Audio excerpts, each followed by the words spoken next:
Hello and welcome to Newsfeed on Trust TV. I am Sumaya Abubakar, taking you through the stories trending online that people are talking about and sharing around the globe today. Bandits attack Sokoto villages and kill 37 over refusal to pay levies. Don't go on strike, Sanwo-Olu begs NLC. Federal government bans underage pupil from common entrance exams. And Bible is banned in U.S. district after being deemed too vulgar or violent for children. On top of what's trending today, we have about 37 people who have reportedly been killed and many others injured in attacks on 3 communities in Tangaza local government area of Sokoto state over their alleged refusal to pay the levies imposed by the terrorists.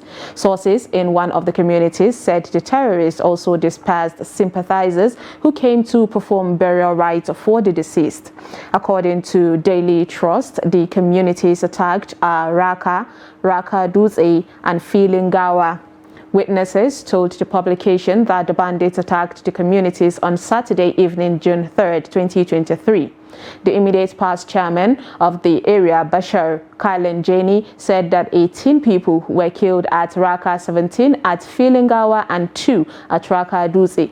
According to him, the offense of the villagers was their refusal to pay levies imposed on their communities. The bandits imposed levies on their communities, which was meant to take charge with immediate effect and also dictating to residents on what to do and not to do. He added that there are others who are still unaccounted for. Right now, we're waiting for security operatives to lead us to the villages in order to bury the dead ones. A netizen commented, "It's how bandits and terrorists went on leave during election period, only for them to return now." Another said, "The government has what it takes to secure Nigeria if they want to." And someone said, "This is so heartbreaking." Indeed. Next on what's trending, we have Governor Babajide Sanwo-Olu of Lagos State, who has begged members of the Nigerian Labour Congress not to embark on a strike over removal of fuel subsidy, as announced by President Bola Tinubu during his inaugural speech. Recall that the NLC on Friday, June 2nd, issued a 5-day ultimatum to the federal government to revert to the old price of petrol or face a nationwide protest. Sanwo-Olu, who addressed reporters on Sunday, June 4th, after a post-inauguration church Thanksgiving service, appealed to the Labour leaders to join hands with the present administration in its commitment to turn the economy of the country around. He said, "I want to wish and plead with our citizens, even as NLC has said to us that they want to go on strike.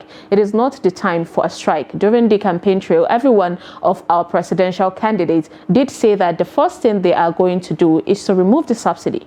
He added that the point is no industrial strike will solve anything at this point. It will certainly not bring an end to the issue. The point will be, how are we going to ensure that there is a turnaround in our economy? A netizen said, "The removal of subsidies is not the issue. The question is whether they will put the funds to good use, infrastructure projects, rather than loot them and stop borrowing." The guy said, "Honestly, in my own understanding, I believe the NLC should be protesting for an all-inclusive dialogue that would chart a way forward to increase minimum wage and improve standards of living based on the effect of the subsidy removal, maybe through increase in worker salaries, etc. Rather than protest reverting to the old price, it may be futile in the end." Another person said, "They should come up with a better solution that will benefit the masses, because I can't spend all my salaries in transportation, please." Next on what's trending, we have underage pupils who have been barred by the federal government from sitting for the National Common Entrance Examination conducted by the National Examination Council, NACO, for admission into Unity colleges across the country. NACO has been directed to put strict measures in place to prevent underage students from registering for the examination, including making birth certificates compulsory as registration requirements. The federal government stated that for a pupil to get into secondary school, he or she should be at least 12 years old. The federal government added that one could be 11 plus during the examination but must be 12 before September. Permanent Secretary, Federal Ministry of Education David Adejo, gave the directive on Saturday, June 3rd in Abuja while monitoring the conduct of the 2023 Common Entrance Examination into the 116 federal government colleges across the Federation. After monitoring the exercise at the Federal Government Girls College Buhari and Government Day Secondary School Buhari, the Permanent Secretary said he was unhappy to see many underage persons taking the examination. A netizen said, I have a niece, she's 18 years this year, and she's going to 400 level in the university, doing well. Don't slow down people's destinies. A lady said, Nigeria is backward. Now Chinese kids are skipping grades, and these ones want us to spend your life in school. A 12-year-old in primary 6 in 2023, we need to stop being ruled by the old people for real. Another lady said, I don't understand. So what happens to a child that is, say, 10 years and in primary 6 already? The child should repeat the class because the federal government says so. Someone make it make sense, please. Next on What's Trending, we have police who arrest married mother of 2 who goes about with a bunch of keys to invade people's home and cut away their belongings. Men of the Alagbado division of Lagos State Police Command have arrested a notorious female thief, Bumi Malik, who allegedly goes about with a bunch of keys to invade people's home while they have gone to church and then cut away their properties. Malik, who is married and a mother of 2, was arrested on Sunday, June 4th, after she was caught inside the home of a young lady who had gone to church. Take a look. Do you know anybody there? Then how did you enter the compound? When I get there, so I now let the gate open. I made the gate open, I now open the gate. So I now enter the gate. So I now go up. So when I go, I want to use one of these gates to open the door. So when I stand on the Christmas, I now see that something is shooting me at my legs. I now open the gate and I now see they are now used to open the door. You need to open the door. So all the way from Yanologo, you go street to find the house that is open. Okay. Then when you open the door, what did you steal here? See all this item you stole? Yes, Rice. All these jewelries and slippers. You stole it. What do you want to use them for? I'm taking it home. You are taking them home. Does it belong to you? Okay. Now. A lady wrote, we know there is hunger, but stealing is a no. A guy said, they always look innocent. Indeed. And someone said, when you are a parent, always have it in mind that any misbehavior will have more damage on your children than you can imagine. This making it to internet will make her children to get bullied all their life. Sad one. Now let's take a short break, and when we come back, you will see how a man cried for help due to domestic violence. Stay tuned.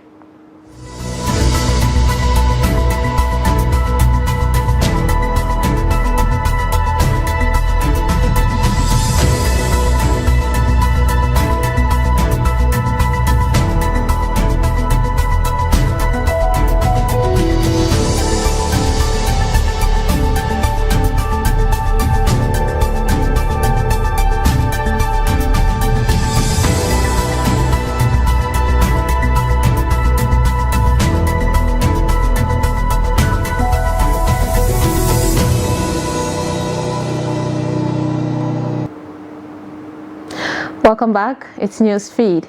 Now, Delta man identified as Mr. Odiaka cries out for help from human rights groups over his wife allegedly assaulting him repeatedly. The distraught man alleged that his wife has beaten him in the past, broken his head, and in the most recent incident poured hot water on him. Take a look. Wonder shall never end, though. See what you're going to see for this life. For marriage, this time around marriage, every man got to be careful, though. See waiting a woman doing husband. Pour hot water. He don't even break his head. Look at his head when he first break up. After when the treater finished, that one go. This one at the second time now when he pour hot water. They threat. A lady said she needs to be arrested. This is just wicked. Another lady said men too can be victims of domestic violence. The woman should be arrested and charged. He should leave to leave. And another added he needs to leave the house first, then seek help. Go to a family or friend's house for a while. Next on What's Trending is actor Yul Edochie, who wrote, "I am getting tired of this whole thing," as he shares video of himself and Judy having an argument. A video making rounds on Facebook shows Yul Edochie's second wife, Judy Austin, recording a supposed argument between them, which people believed it was staged. Take a look. I'm tired of the talk, Pico. It's now beginning to look like something else. You go for this thing again. You started this thing again. I'm trying to talk to you in a phone. The best phone, let's talk. But we are, baby, this talk are linked. Keep phone, let us talk. It's not stopping the talk. It's not stopping the talk. It's not stopping the talk. I was Nancy. Keep phone, let us talk. You want us to talk, keep the phone. What is it, man? Keep phone. Whether you're more game thing about whatever it is, it's distracting you. If I'm talking, you listen to me. Because what I'm really didn't I listen? Keep it to whatever it is. You keep and you listen. Phone on job. Why can't you do the phone? Yeah. Am I holding the phone with my ears? I'm still hearing what you're saying. You are being distracted. How? You are being distracted. This same thing came and you were when we were talking. This same thing. You were saying something, I was listening. Did I listen? Yes or no? Did I listen? Baby, you're raising your voice. You're in a basil. So if you talk a me. So what do you? A lady said, "The director and producer, scripted and published by two jobless, most hated couple in Nigeria at the moment." Another wrote, "His family should call him to order now. It's no longer funny. Two grown adults." And actress Uche said, "There is reason it's on Facebook, making that content money." Okay. Next on What's Trending, we have Utah School District, who has banned the Bible for elementary and middle school students after it was determined to be too vulgar and too violent for younger readers. According to Daily Mail, the move came after a parent in the district grew frustrated by other efforts to ban books in schools. Officials in the Davis District, a 72,000 student district north of Salt Lake City, removed the religious text from elementary and middle schools but will keep it in high schools. A committee with the district reviewed the good book after a complaint by a parent, and district officials say the committee is made up of parents, teachers, and administrators. The committee published a decision about the Bible in an online database of review requests and did not elaborate on its reasoning or which passages it found overly violent or vulgar. The decision comes as the conservative parent activists, including state-based chapters of the group Parents United, descend on school boards and state houses throughout the United States, sowing alarm that, how sex and violence are talked about in schools. Now, because the district's privacy policy, it's unknown who made the request for the Bible to be banned from Davis schools. A netizen said, "After they have used it to tie Africa, finish."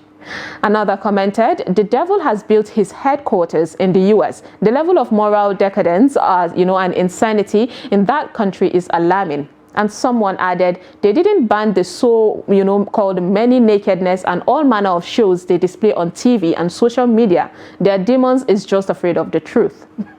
And lastly, onto a funny video of a hen who decided to poke a dog, literally. Take a look. No.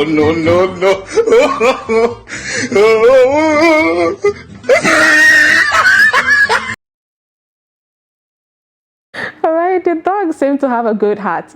And that is all on Newsfeed today on Trust TV. Follow us and subscribe to all our social media platforms: Facebook, YouTube, Instagram, and Twitter. Bye.